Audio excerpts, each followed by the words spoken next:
एक ऐसा इंतजार जिसको लेकर सीजेपी समर्थक लगातार जुटे थे। लगातार कोशिश की गई कि अब इस आंदोलन को ज्यादा से ज्यादा संख्या में बढ़ाया जाए और उसका अब कह सकते हैं आप फल मिलता नजर आ रहा है। साफ बयानबाजी और बयानबाजी खुशियों से ओत-प्रोत होती नजर आई। अभिजीत दीपके ने कहा है कि दुनिया झुकती है, झुकाने वाला चाहिए। धर्मेंद्र प्रधान का इस्तीफा हो गया है। इस्तीफा एक ऐसे वक्त में जब लगातार ये प्रदर्शन अपने चरम पर पहुंचता नजर आ रहा था। सीजेपी समर्थक जुटते नजर आ रहे थे।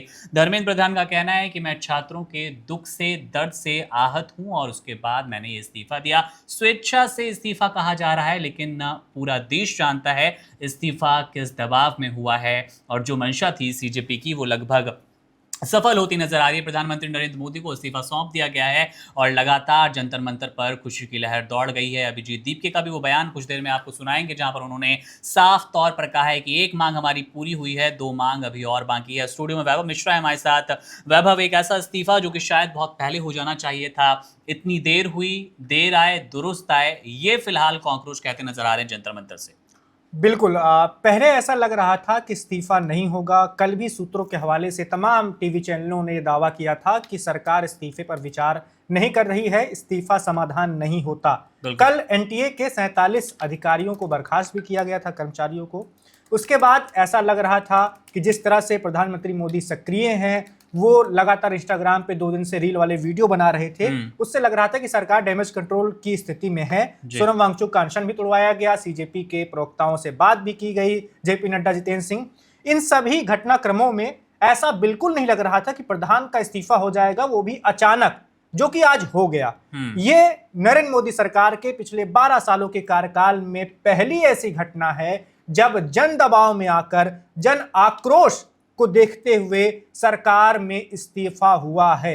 इससे पहले एमजे अकबर का इस्तीफा हुआ था, उनके ऊपर मीटू मूवमेंट के दौरान उनकी पुरानी कुछ कर्मचारियों ने आरोप लगाए थे। वो विदेश राज्य मंत्री थे, उन्होंने इस्तीफा दिया था, लेकिन उस वक्त इतना बवाल नहीं हुआ था जितना बवाल पिछले 36 दिनों से देश की राजधानी में जंतर मंतर पर हो रहा है। युवा मौजूद हैं। पहले संख्या कम थी, सोनम वांगचुक पहुंचे, अनशन शुरू किया, संख्या बढ़ती गई। सोनम वांगचुक का वजन कम हुआ, तबियत खराब हुई, संख्या और ज्यादा बढ़ी। सोनम वांगचुक को वहां से जबरदस्ती हटाया गया, अस्पताल ले जाया गया, तब संख्या और ज्यादा बढ़ गई।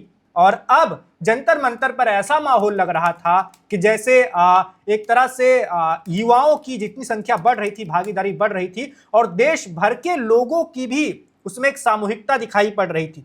जहां भी दूसरे राज्यों में बैठे लोग भी खाना ऑर्डर कर रहे थे, बोल रहे थे कि जंतर मंतर पर जाकर आप किसी को भी दे सकते हैं। तो एक तरह से ये ऐसे आंदोलन की शुरुआत होती हुई दिख रही थी जो बहुत लंबा चल सकता है, और इस आंदोलन को आप किसी ठप्पे से खारिज नहीं कर सकते। किसान आंदोलन पर आप, यानी बीजेपी के समर्थक, बीजेपी की सरकार, तमाम नेता ये आरोप लगाकर खारिज किया करते थे कि इसमें खालिस्तानी तत्व हैं, इसमें देश विरोधी तत्व हैं, ये 1-2 राज्यों तक ही सीमित है। पंजाब में बीजेपी का कौन सा बड़ा जनाधार है, 2-4 विधायक चुनकर आते हैं, वहां बीजेपी को क्या ही नुकसान हो जाएगा। शाहीन बाग का आंदोलन हुआ था, एक समुदाय से जोड़ दिया गया था कि मुस्लिम समुदाय का अपना एक आंदोलन है, उससे बीजेपी का क्या ही बिगड़ेगा। लेकिन ये वाला जो आंदोलन था, इसे आप किसी ठप्पे से खारिज नहीं कर सकते, क्योंकि ये जो युवा थे वो किसी समुदाय विशेष के, किसी जात विशेष के, धर्म विशेष के या क्षेत्र विशेष के नहीं थे।